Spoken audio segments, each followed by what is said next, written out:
Bapak Ibu, hari ini kita bicara tentang bersaksi dengan hidup adil. Saudara, saya mulai saja dengan apa yang kita lihat fenomena di Indonesia. Saudara, kita melihat bahwa sekarang ini ada frasa atau ungkapan yang sedang viral dikaitkan dengan ketidakadilan. Saudara tahu apa frasa itu? Ungkapan itu apa? Yang dikaitkan dengan ketidakadilan. Frasa itu bunyinya adalah no viral, no justice. Kalau tidak viral, maka tidak akan ada keadilan. Dan memang ini sebuah hal yang begitu telanjangnya kita lihat ya di media sosial. Banyak kasus-kasus kalau kita perhatikan, misalnya kasus seorang nenek atau oma Elina yang mengalami sengketa lahan di Surabaya. Kita juga melihat tentang peristiwa kasus pedagang es gabus ya, yang dianiaya oleh polisi dan tentara karena dicurigai bahwa es gabusnya itu mengandung spons ya.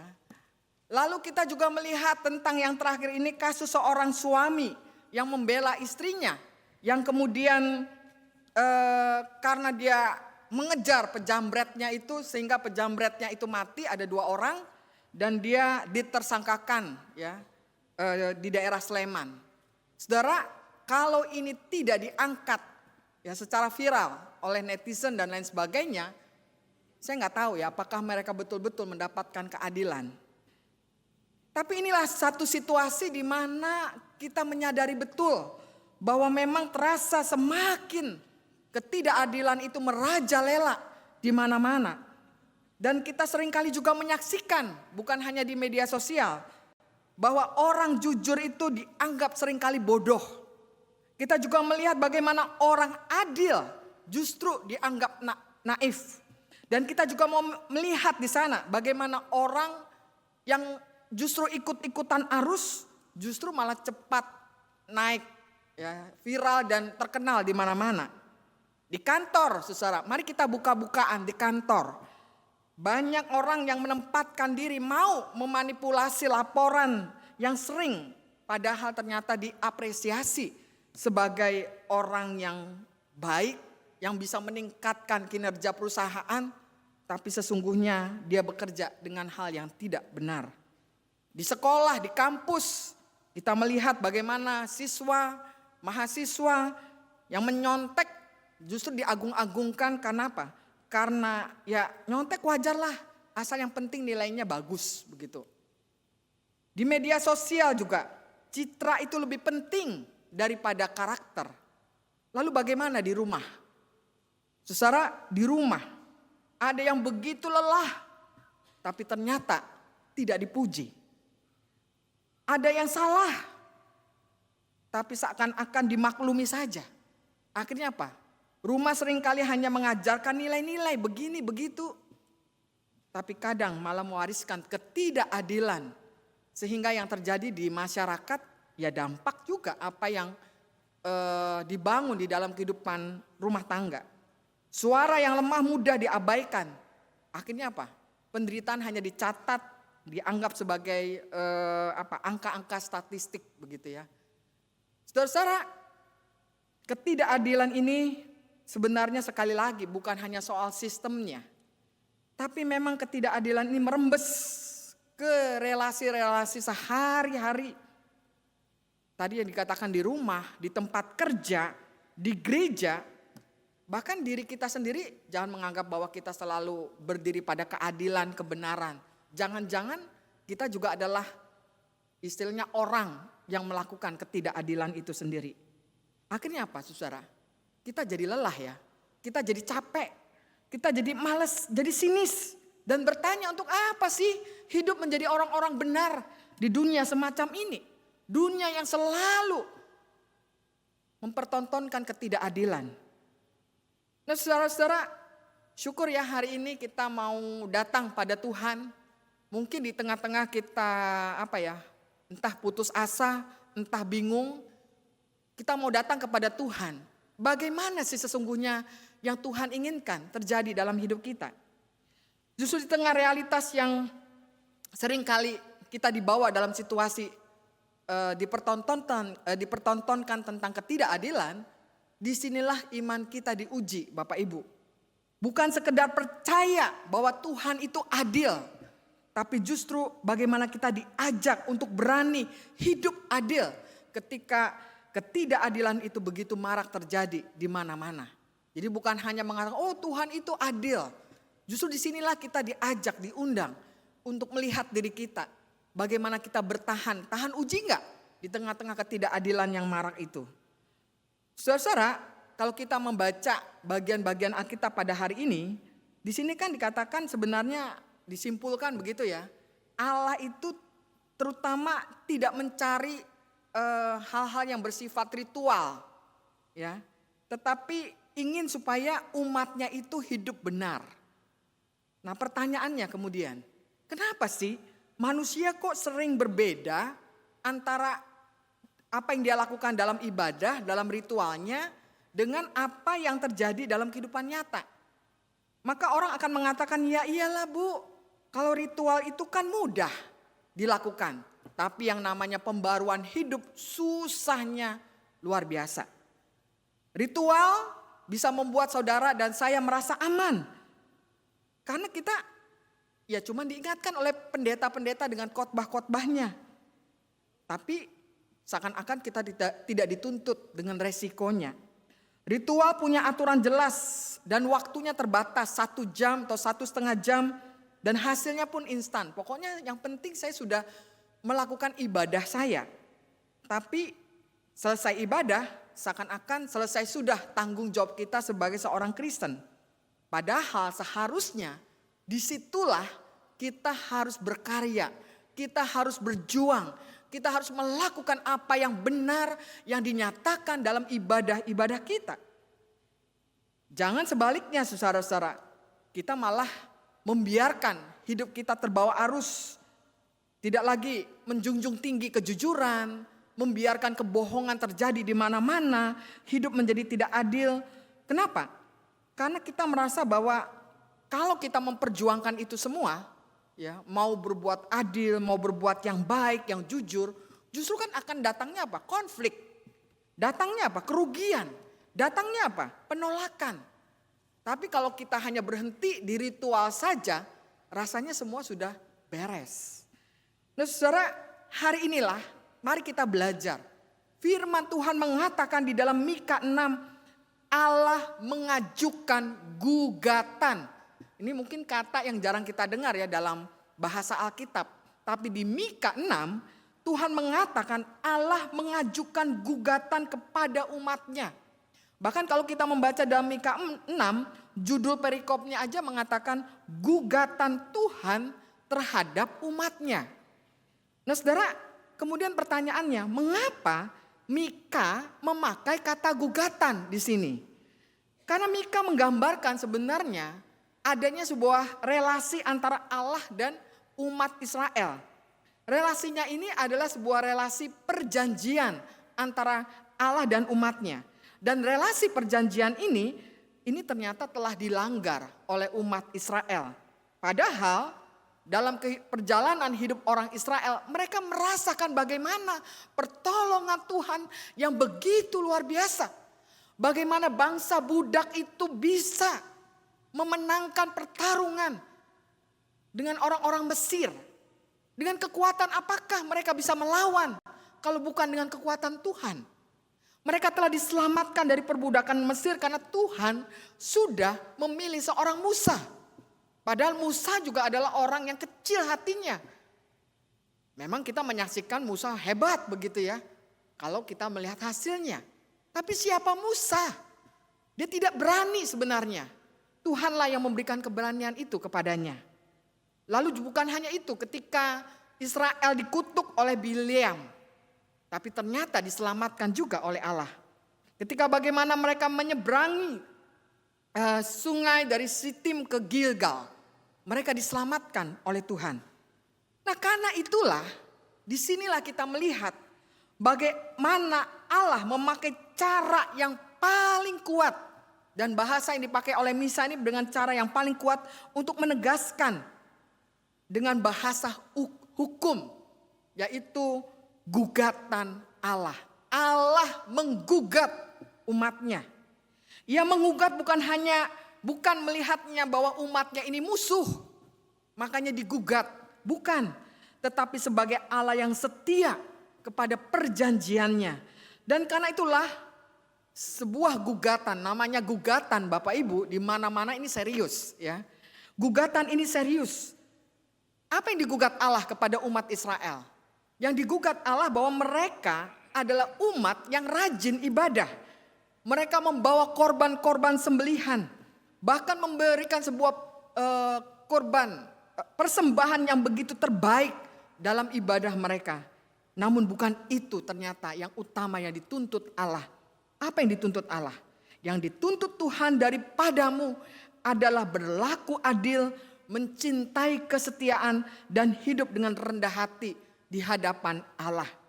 Jadi kalau kita sudah berlaku adil saja, itu bukan kita menyombongkan diri. Kita tetap harus merendahkan diri kita di hadapan Allah.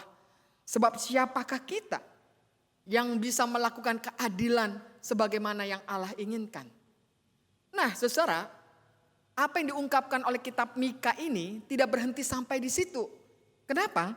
Karena di dalam Mazmur 15 yang tadi kita nyanyikan, dalam nyanyian yang begitu enak untuk dinyanyikan, itu kan ada syair yang mengatakan, siapakah yang boleh menumpang dalam kemah Tuhan? Siapa yang boleh beribadah? Siapa yang boleh datang ke gereja? Siapa mereka? Tidak lain adalah bukan mereka yang paling religius, tetapi orang-orang yang hidupnya jujur, yang berkata benar, yang tidak memfitnah, tidak memeras, dan tidak memanfaatkan orang. Itulah yang sebenarnya yang Tuhan lakukan terhadap umatnya. Artinya apa, saudara? Kedekatan dengan Tuhan itu selalu berkaitan langsung dengan sikap integritas kita sebagai umat Tuhan di tengah-tengah kehidupan sosial kita. Nah, karena inilah yang menarik juga dari sisi Rasul Paulus ya. Kalau kita membaca di dalam 1 Korintus 1 ayat 18 sampai 19, Paulus mengingatkan bahwa jalan Allah ini seringkali bertentangan dengan logika dunia. Dunia memuja kekuasaan, dunia memuja kecerdikan, dunia memuja keuntungan. Tetapi justru Allah memilih salib. Salib, suatu simbol ketidakberdayaan, kelemahan, itulah yang dipakai Allah untuk menelanjangi keangkuhan manusia. Dan juga memanggil kita untuk hidup, bukan hidup untuk diri sendiri, melainkan demi kebenaran dan keadilan Allah. Karena itulah saudara, keadilan tanpa kasih itu akan menjadi kekejaman. Tetapi sebaliknya, kasih tanpa keadilan itu menjadi kosong. Saudara, itulah yang dikatakan Yohanes Paulus kedua yang mengingatkan kita semua. Dan puncaknya terlihat juga di dalam Injil Matius yang kita baca ini dengan khotbah di bukit tentang kebahagiaan. Saudara, Yesus mengatakan dalam khotbahnya dalam Matius 5 ayat 1 sampai 12. Dalam ucapan bahagia, Yesus menyebut siapa sih orang yang berbahagia itu?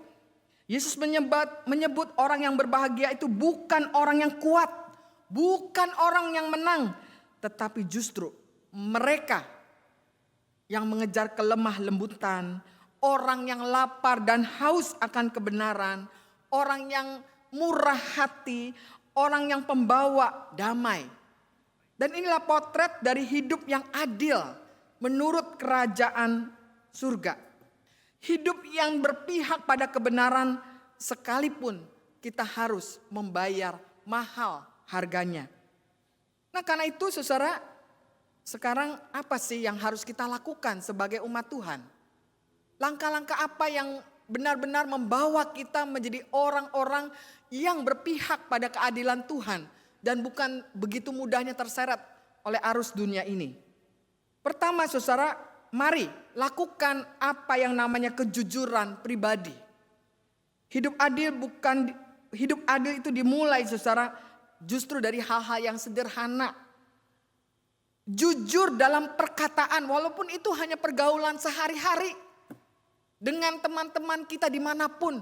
Jangan merasa diri bahwa kalau saya bisa pakai topeng saya, segalanya akan baik-baik saja. Saudara, kita harus jujur dalam pergaulan kita sehari-hari. Jangan itulah juga orang juga biasa bohong di sana sini kok.